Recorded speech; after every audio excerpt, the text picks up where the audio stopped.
What's going on, people? We are Tottenham TV, back here for another episode of the Premier League SPUR-SPECTIVE, where we review each and every Premier League game from the weekend, which follows on from our Predict the Prem as well, where we're keeping tabs of the score, which is 358 to Sim, 355 to me.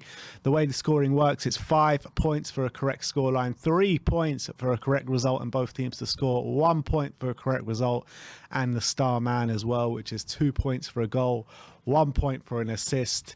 And you can see someone's smiling face to the right of me, so I think you can gather what is about to happen, what is about to unfold. But let's get straight into it, and let's go to Tottenham against Brighton, which finished 1-0 to Brighton. I went 4-0 to Spurs. You went 3-1 to Spurs, but it was at 1-0 to Brighton, so none of us get any points for that one. Got the one right. Yeah, I think we can swiftly move on from this game, though, and let's go to Manchester United against Norwich, which finished 3-2 to Manchester United on the day. Sim getting 3 points with 2-1 to Man U. I get 1 point with 1-0 to Man U. But, you know, Man U didn't have it all their way. I mean, got a bit lucky in this one, didn't they? Very lucky. Norwich will be kicking themselves. They didn't get any points from this game. 2-0 down they were, and they managed to claw it back to 2-2, which is embarrassing enough in itself for Man United, letting a 2-goal lead slip at home to Norwich. But Ronaldo bailing them out once again. The first goal was a bit lucky. Elanga tackling one of the Norwich defenders, just laying off Ronaldo, scores an open goal. Second goal, it was just a header from a corner, Ronaldo leaping highest, and then Norwich get back into it. And at 2-2, it looked like Norwich were going to go on to win it, but De Gea making some good saves, keeping it at 2-2. And then Ronaldo scores what must be his first free kick in like a decade or something, a long time. He's not usually very good at free kicks. Krul probably should have saved it though, shouldn't he? He got a big hand to it. Yeah, it was definitely Krul on Krul. But I think that it was pretty much a carbon copy of when we went to Old Trafford with Ronaldo bailing them out. That's their last 2 wins in the Premier League, come to think of it. 2 Ronaldo hat-tricks. 2 Ronaldo hat-tricks and 2 undeserved victories. So when you're looking at Manchester United in the top 4 race, I mean, you can't really rule them out because they've got a match winner like Cristiano there. Can't rule them out, but that's not a result. That's not a performance that's going to convince you they're going to go on a run. It's not performance, but you know, at this stage of the season, you just need results. It doesn't really matter about the performances. And if Ronaldo can do that on a consistent basis, I know he hasn't done, but if he can kind of find that match-winning form from now until the end of the season, you have to be wary of them. Of course, but you know, they did play the bottom side and just about scrape over the line, didn't they? So they have to do a bit more convincing. But there was one great moment in the game where Maguire back heels Pogba's head, and Pogba was furious at Maguire. He seemed very, very frustrated about that. Did you see that incident? Yeah, I did. You know, he wasn't happy with him whatsoever. And I don't know. I don't know. Maybe there's something more. I don't think there was more to it. I don't think he did it on purpose, Maguire. But Pogba's reaction, like he was genuinely furious at Maguire. He was. And there was also a video coming out from the tunnel as the players were kind of lining up to come out before the game, and you saw Maguire standing at the front as captain, and you had Ronaldo going up to each and every player trying to G them up, and he even went up to Maguire, shook his hand, and it felt like Maguire's not the captain now. That's what it felt there's rumours they might strip Maguire of the captaincy next season, Ten Hag is saying, so we'll see how that one plays out. But I still don't think it's a harmonious camp there. There's something going on, and obviously Pogba as well, that apparently was subject to boos at full time when you're walking off the pitch. Really? Which is interesting. Not the first time he's kind of had a clash with the United fans, is it? I remember there was one game a few years back where they played Huddersfield at the end of the season and he got into some confrontation with the fans at the end of the game. Obviously, looks like he's leaving, doesn't he, Pogba? But look, they did get the win, so they are only 3 points behind, so you still got to say they're in the race now. They've put themselves back in the race, but they got Liverpool next. They got Arsenal after that. They've still got Chelsea to play, I think, next week as well. Has that been scheduled now? Yeah, Thursday night next week. And then also, I think, so they've got some really difficult fixtures. So they're going to have to perform a lot better than this if they're going to... They're going to have to perform a lot better than this if they're going to really seriously challenge the top 4. Definitely. All right, let's move on to St Mary's as Arsenal lost 1-0 to Southampton in a very important game for them after Spurs losing. So they didn't make any ground up on Tottenham Hotspur on the day. You went 2-2, I went 2-1, so I just gain a point here. And, Southampton grabbing their chance with that Bednarek goal from the corner. But Arsenal had a host of chances this game and a host of amazing saves from Fraser Forster, keeping them in the game. Yeah, you can kind of look at it two ways. I think Forster did amazing the way he was able to keep out, like, for example, Saka's chance and Smith Rowe's chance. But from an Arsenal point of view, those chances you shouldn't really be giving the keeper a chance, should you? And especially the Saka one. Yeah, he had half the goal to aim at, and he put it in a spot where Forster could potentially get it, and he did get it. He did well to get it, but Arsenal will be kicking themselves with the chances they had. But with the goal they scored, Southampton, questions should be asked with, first of all, Ben White and then Ramsdale. Ramsdale got another big hand to it, wasn't able to keep it out.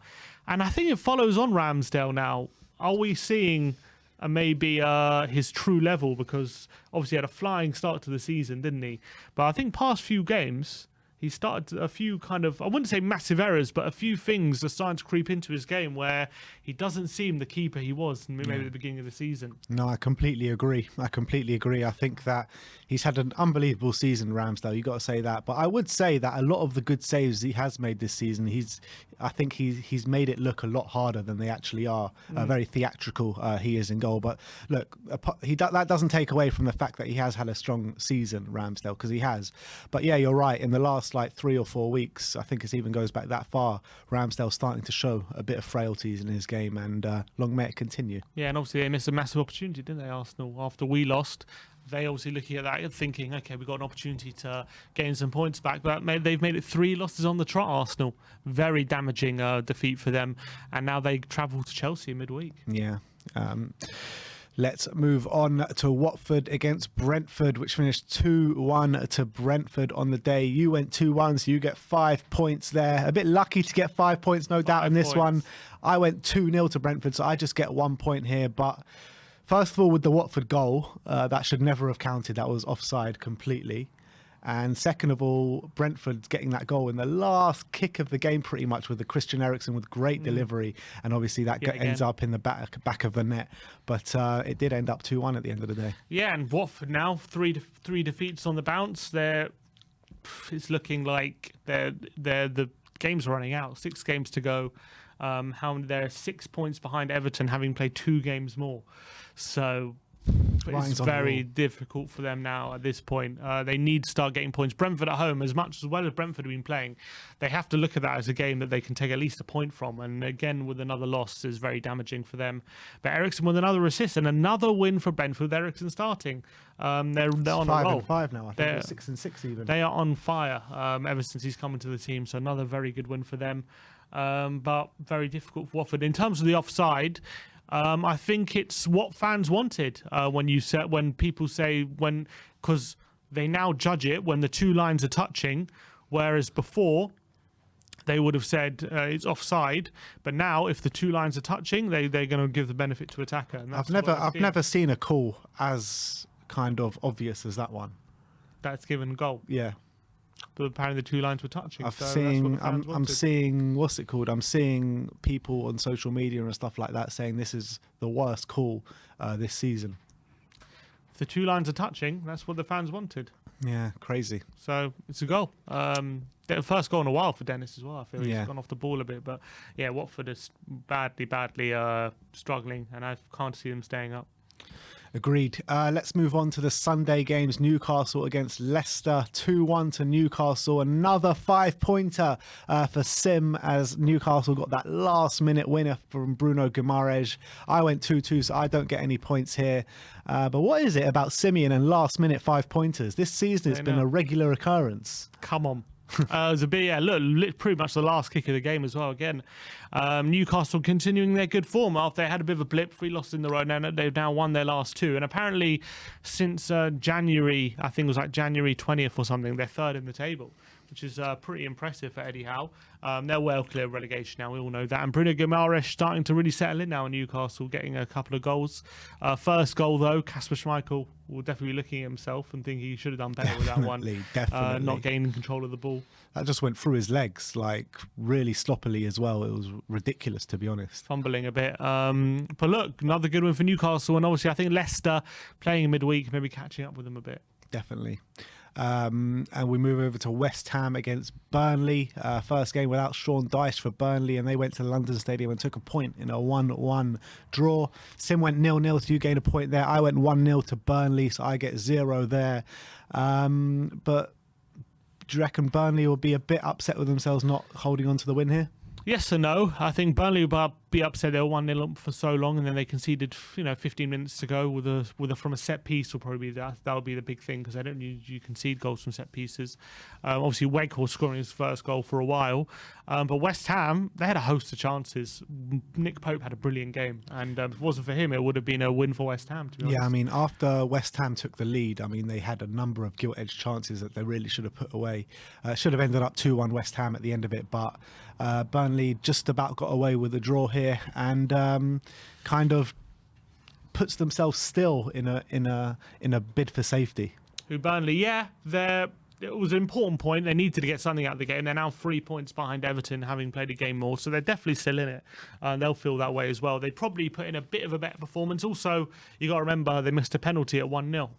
Cornet skewing it well wide, a really poor effort, and he'll be very disappointed with that. Probably cost them the win, you'd have to say, at the end of the day. West Ham, though, from their point of view, a damaging home draw in terms of if there's European fight. I know they're in still in the Europa League semis, so they're not going to get too down about it, but they actually had an opportunity to overtake Arsenal with a win. Put Arsenal in 7th, didn't take it, and they'll probably, they're 5 points away from 4th, so having played a game more as well, so probably not in the fight for top 4, but I guess top 6, they're 2 points behind Arsenal, so they'll still be looking at that.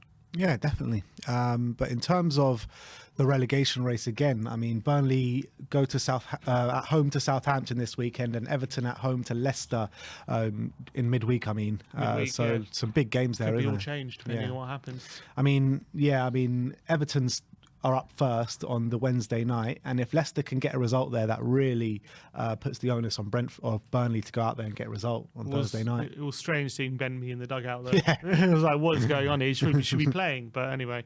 Yeah, they weren't that bad, Burnley. They're so all right. Credit to them. They were okay. I mean, it's not like a performance where you would have been shocked as they did under Sean Dyche, you know what I mean?